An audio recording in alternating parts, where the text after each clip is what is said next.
Hi guys, it's been a while since my last devlog, I know. I've done quite a lot of work on the game in the last month, but before I show you any of that, if you ever want to see me work on the game in real time or just come hang out with me, you can always go to twitch.tv/pvent1. Also, don't forget to smash like and subscribe. Now it's time to see what I've done in the last month.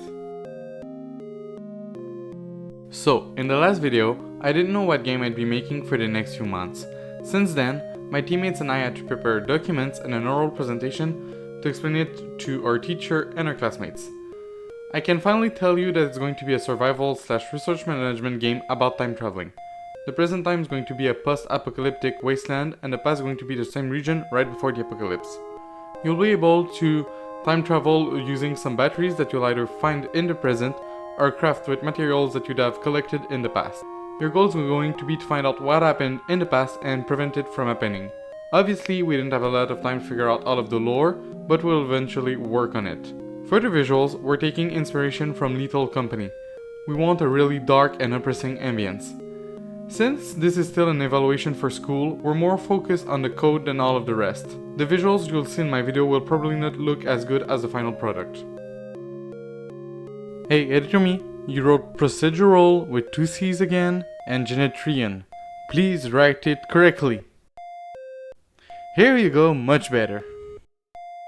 So, you might have seen the video I released last week. If not, you can find it in the video's description or on my YouTube channel. My main focus this month was the procedural generation of the factory, which is going to be some sort of dungeon the player spends a lot of time in. Because this is going to be one of the most important part of our game, I needed to make sure that the procedural generation of the dungeon was as perfect as it could be. The first 3 elements I had to implement were doors, corridors, and rooms. Doors are just cells that have one or more opening facing another cell. If a door is inside of a room, it must be on its border, looking towards the outside of the room. If it's a door for the entire factory, it needs to be outside of the factory, facing towards its inside. Corridors are simple 1 cell by 1 cell room that have at least a door. For the procedural generation to work, I need 5 different types of corridors. Corridors with 1 door, 2 doors aligned, 2 doors not aligned, 3 doors, and 4 doors. Rooms can vary in size, but they need to be at least 1 cell by 1 cell. To make my life simpler, all rooms will be rectangles, and they'll all need to have at least 1 door facing their outsides. For the rest, the designer is going to be free to design them however he feels like it, to make them unique for a more pleasurable experience for the player.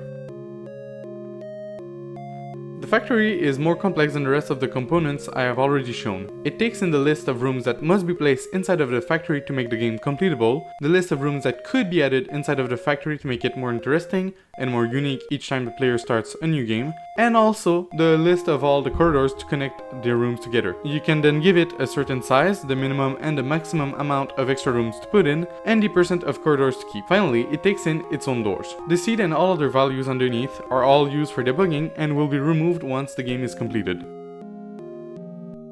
My procedural generation is divided into 3 big steps. First, placing down the rooms, second, connecting the doors, and third, placing down the corridors. To place a room, I choose a random rotation and a random position where I could place it. I then check if it's overlapping any other room or blocking any doorways. Then, I check if all the rooms are still accessible, including the one I'm trying to place. If it passes every test with flying colors, the room is placed. Else, I try again. I repeat those steps until I'm done placing all of the rooms in the factory.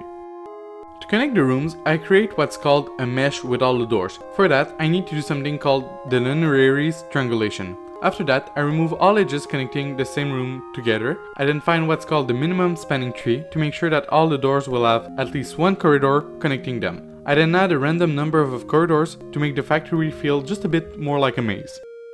The last step of my generation is to place down the corridors by selecting the right type of corridor to use at a certain position and to rotate it to make sure that it's connecting correctly with all other elements. Hi guys, sorry for the delay on this video. I was planning to release it about a week ago, but I felt sick and couldn't do shit. So you might have realized that I didn't show my code this time around.